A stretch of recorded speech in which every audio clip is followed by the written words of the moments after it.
You've got $100 sitting in your account, and you keep hearing that you should be investing. But every time you try to figure out where to start, you get overwhelmed and give up. The apps are confusing, the options are endless. You're terrified of making a mistake and losing the little money you have. So that $100 just sits there doing nothing, while inflation slowly eats away at its value. Meanwhile, you watch other people talk about their investment portfolios and wonder if you'll ever figure this out. But here's what nobody tells you. Starting with $100 is not only possible, it's actually the perfect amount to begin your investing journey. You don't need thousands of dollars or years of education. You just need someone to walk you through it step by step in plain English. And that's exactly what I'm going to do today. By the end of this video, you're going to know exactly where to put that $100, how to do it, and what to expect. Let's start by getting one thing straight. $100 isn't going to make you rich overnight. Anyone who tells you otherwise is lying. But here's what $100 can do. It can start a habit. It can teach you how investing works without risking money you can't afford to lose. And most importantly, it can start growing through compound interest, which over time can turn into real money. Think about it this way. If you invest $100 today and add just $50 every month, and that money grows at an average of 8% per year, in 30 years, you'd have over $75,000. That's the power of starting small and staying consistent. The $100 isn't the end goal. It's the beginning of a wealth-building journey. Now, before we talk about where to invest that $100, we need to make sure you're actually ready to invest it. This is important because investing is for money you won't need anytime soon. If you might need that $100 next week for groceries or gas, don't invest it. Keep it in your checking account. Investing is only smart when you're using money you can leave alone for at least a few years, ideally much longer. Also, if you have credit card debt with high interest rates, you should probably pay that off before investing because paying 18% interest on debt will hurt you more than earning 8% on investments will help you. But if you've got that $100 and you truly don't need it for bills or emergencies, then you're ready to start investing. The first step is opening a brokerage account. Brokerage.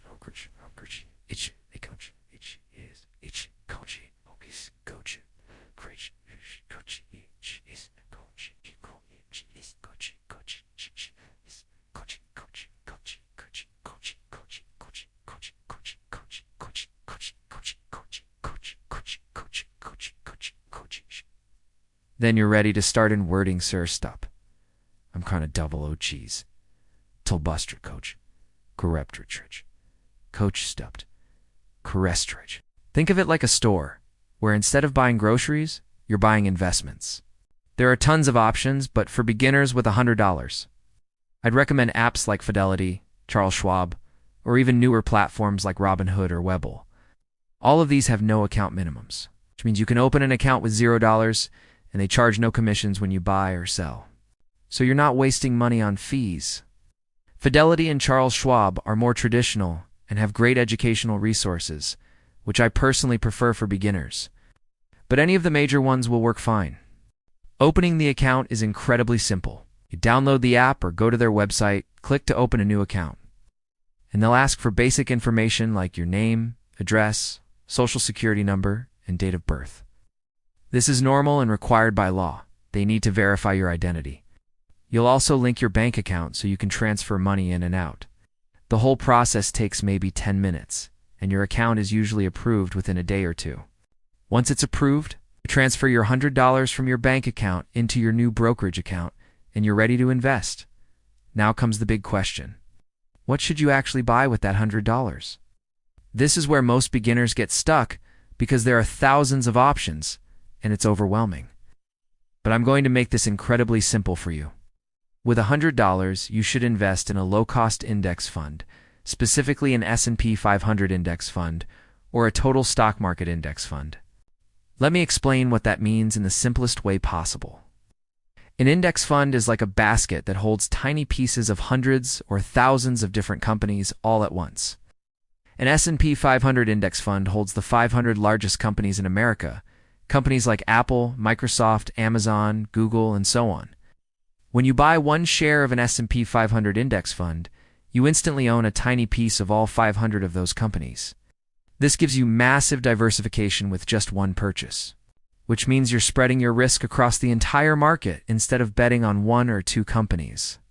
The specific funds I'd recommend looking at are VOO, which is Vanguard's S&P 500 fund, or SPY, which is another popular S&P 500 fund, or, if you want even broader exposure, VTI, which holds basically the entire US stock market, including smaller companies.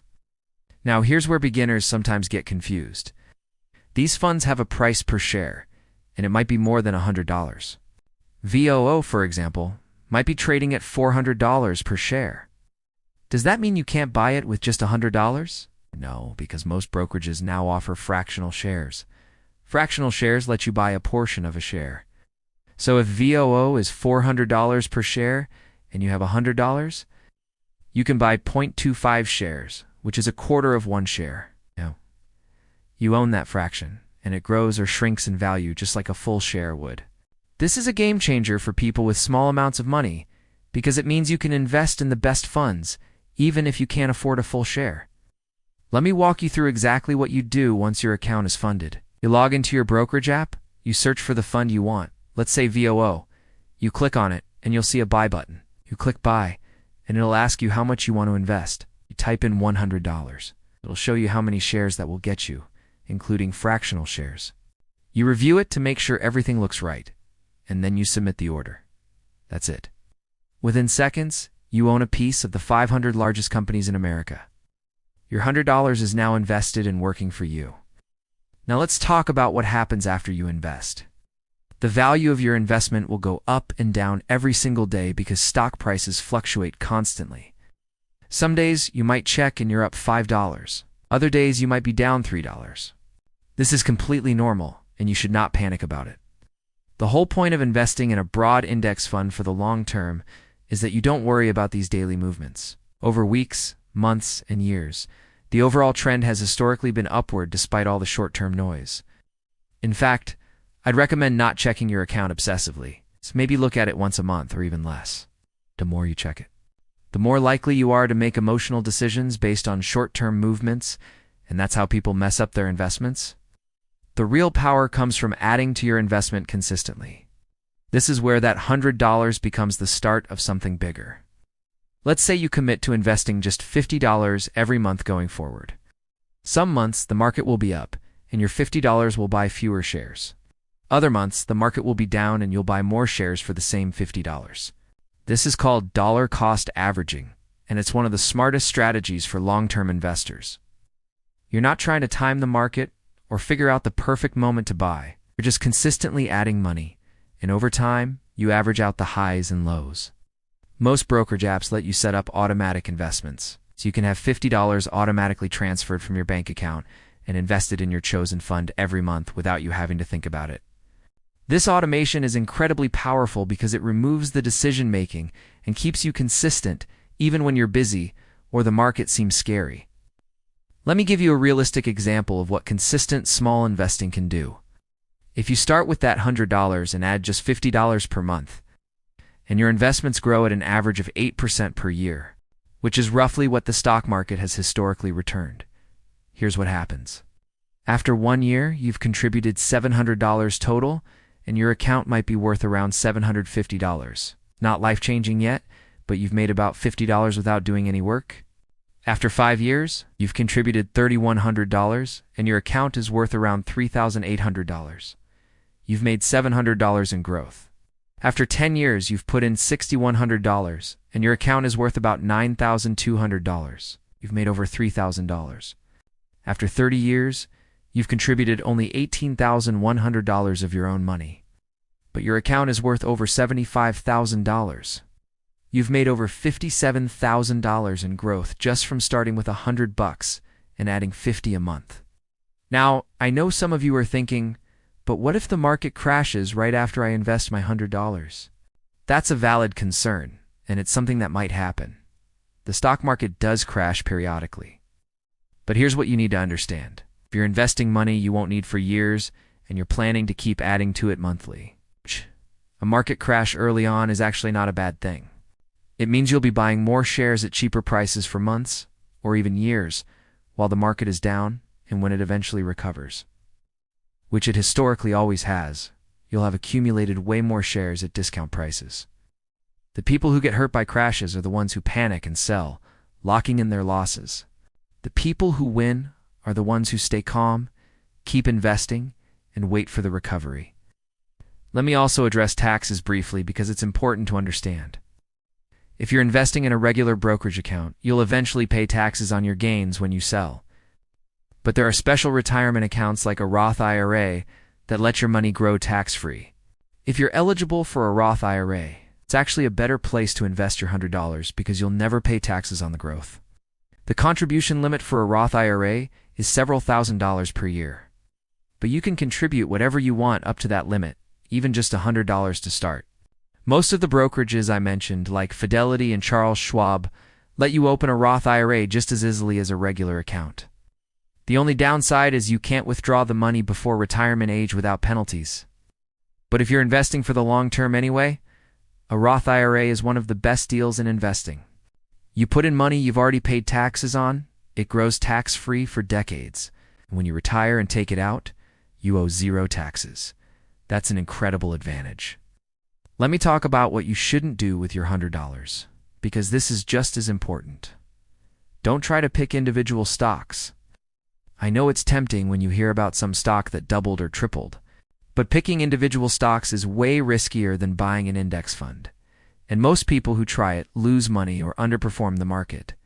Don't invest in things you don't understand. If someone's trying to get you to invest in some complicated product or cryptocurrency that you can't explain simply, don't do it. Don't try to trade frequently, buying and selling constantly. That's not investing, that's gambling.